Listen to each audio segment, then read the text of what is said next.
Une mauvaise nuit de sommeil peut dérégler la glycémie le lendemain. La réponse est vraie, et c'est un levier énorme sous-estimé même chez les sportifs. En fait, on observe après une mauvaise nuit une faim plus précoce, des envies sucrées, une séance plus dure au ressenti post-effort égal, des pulsations plus hautes et une humeur plus irritable. En fait, le manque de sommeil augmente 3 choses.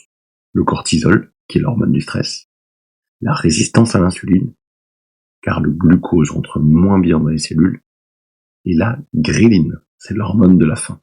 Et en plus, ça diminue la leptine, c'est-à-dire l'hormone de la satiété. Résultat, tu manges pareil, et ta glycémie monte plus, et tu as plus envie de sucre.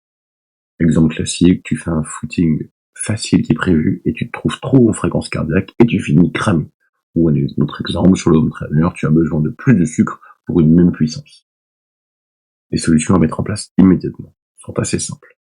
Dans un premier temps, c'est une heure régulière de coucher, c'est-à-dire un lever stable ancre les circadiennes.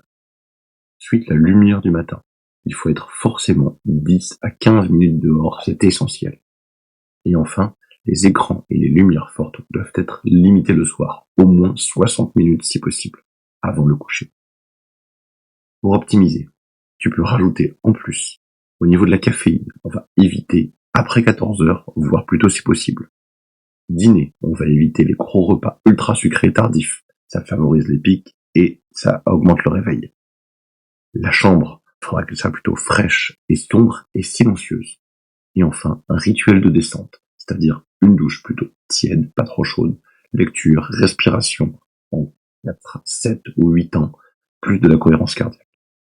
Si tu as un entraînement le lendemain, tu vas réduire l'intensité, de préférence de la zone 2 ou de la technique ou du renfort léger, et augmenter légèrement la disponibilité glucidique si la séance est maintenue. Avec un capteur, tu vas pouvoir voir si ta glycémie est plus élevée au réveil, voir si ta réponse est plus forte à un petit déjeuner identique, si tu as plus de variabilité dans la journée. Donc au niveau de ton entraînement, tu vas pouvoir identifier le seuil de tolérance, c'est-à-dire combien de sommeil en dessous duquel ta glycémie se dérègle, et ajuster ta nutrition par rapport à l'intensité du lendemain, c'est-à-dire mettre des séances plus faciles ou un repas plus stable, donc des protéines plus fibres, et bien sûr limiter les sucres isolés.